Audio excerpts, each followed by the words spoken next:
OTA Live, baby. Ty Harper, Rez Digital hanging out Tuesdays 11 to 1. Saturdays prime time 4 to 6, baby. You know the deal. Drake in the building. No bio tonight on OTA Live if you haven't noticed already. Yeah, man. You just heard a bunch of dudes yapping.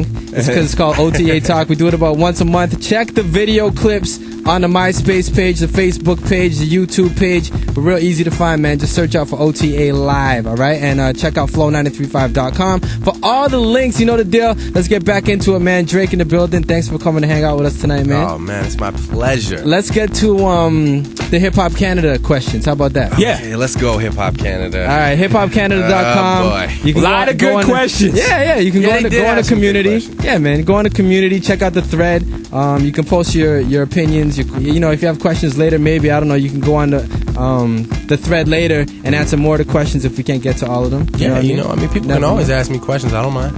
All right, this one is from Hustle Girl. If you were to start your own Canadian record label, which Canadian artists would you sign, excluding the immediate fam, the Wise Guys? Wow, that's a good question. So first of all, break down the Wise Guys again. Wise Guys, Ken Masters, Johnny Rocks, JD Era, Bishop Brigante, and myself. All right. And Young Tony, man, my bad. What up, Tony? My bad, I forget people. Sorry. It's cool. Okay, so other than that, yeah, big shout out to Young Tony because he's definitely an integral part. Probably one of, if not my favorite rapper in the city for sure. So, who would I sign outside of that? Because that would definitely be a group of gentlemen that I would put any money I had, behind. They're all equally as talented and come with their own vibe. Who would I sign outside of that? I would sign Andrina Mill, hands down. Yep. Andrina Mill is like on some. I mean, yeah, she's crazy. She's my favorite voice to hear, and not even speaking on a Canadian thing. Like she is just an amazing talent, and I respect her so much. Any rappers? Outside, yeah, definitely. Shout out to Richie Sosa. I would definitely. I'm always riding with Richie Sosa. He's a real good dude. Okay. Mayhem Moriarty. Yep. I mean, just always keeping it. He keeps. You can't get more Toronto than that, man. He keeps it so real, man. All day. Shout out to Mayhem. Shout out to Soze, man, and everybody over there. Let's talk about Boy Wonder real quick. Oh, can I go through my? Oh yeah. I mean, I gotta get mine. I thought you were done. Oh no, man. All right. I'm not done. There's more rappers in the city. Oh, I know. I gotta shout out Point Blank for having, in my opinion, the greatest Canadian video of all time. I think. I don't know if anybody else agrees. Born and Raised in the Ghetto. Man. I mean, like I said, vivid images, right? And that just did it for me. So shout out Point Blank in a major way. Oh man, I gotta say this, man. We go back. Definitely, had our ups and downs, which I saw was one of the questions.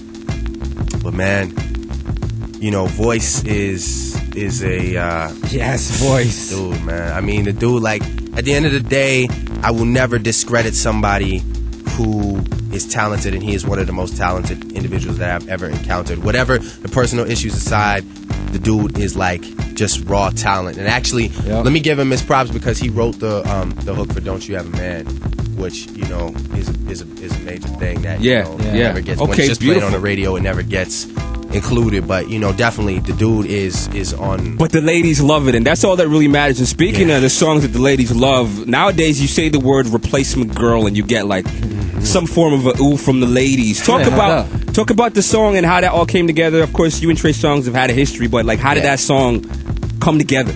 Well, me and Songz, I've always been a fan of his, before we even became close. And Trey, that's like, he's like my brother. I definitely am behind anything he does. I co-sign whatever he does. If Trey's punching you, I'm gonna be behind, bam, knocking you out, like type thing. I definitely I'm ride with him. So Replacement Girl came about. It was me, D10, and Nico, my boy Nico. Shout out to Nico.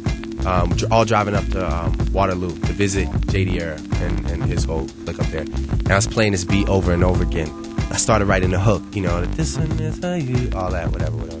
So I started writing it, And I was like, yo, I got to get Trey on this.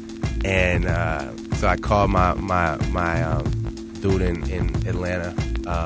He's out of Louisiana, but you know he's always in and out of Atlanta. Shout out to T Slack. Call T Slack.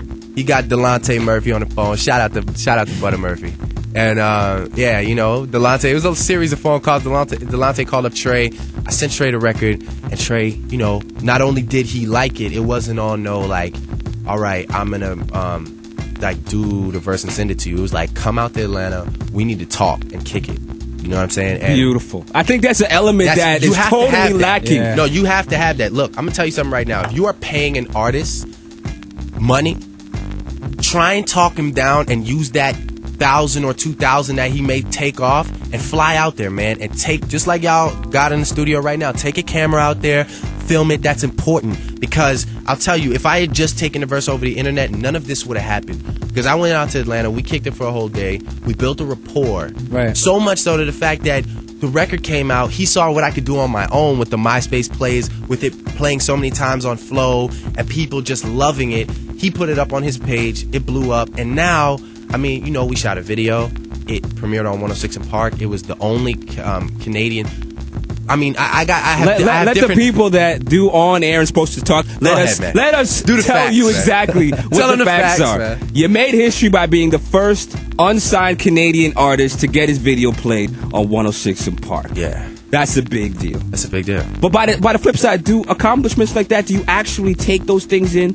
Does it actually help you continue on? Or is it like just one of them kind of like... I hear it and I'll be like, okay, noted. Yeah. Cool. Okay. Definitely got to keep it moving though, man. That's nothing to dwell on. That is not... I mean, like just when we were walking here, I was like, is that even something to be proud of? I guess so. But at the same time, the fact is I remain unsigned even after it's on there. Yeah. So, which is cool though, because... like I was going to say, me and Trey, we built a rapport. Trey's got April Boys Music, which is, a company that because of his popularity is getting a lot of recognition. And I'm working on my own thing right now. And we're going to definitely, the joint venture thing has been a discussion, man. The chemistry on that song, chemistry when we do the interviews and did the video is a big thing. And, to say that, after he drops his album and does his tours, that you may see a Trey and Drake album is not, 100% out of the question. Yeah. And it's definitely something that's talked about. He's definitely asked to get involved with my album and do a new joint, as well as hopefully get his imprint involved somehow. Crazy. I mean, it's just been great. It's just been great to work with him. And, yeah, man. I think what's great about you, and you talked about it earlier, and I would have asked you, that you're totally open with talking about the things that you've accomplished, but even looking back at the things that you've accomplished with the video and speaking on things that you wish you'd done better. Oh, yeah. I think that is so mature and just a good way to look at it. Yeah. In general. I'm 20, man. I'm learning. Yeah. I'm not ashamed to admit that. That's what I'm proud of. That is my swagger, if you want. That is my swagger. It's like, it's cool, man. And like I said, it was not a mistake. It was just something that it's the same way that Denzel Washington still takes acting lessons.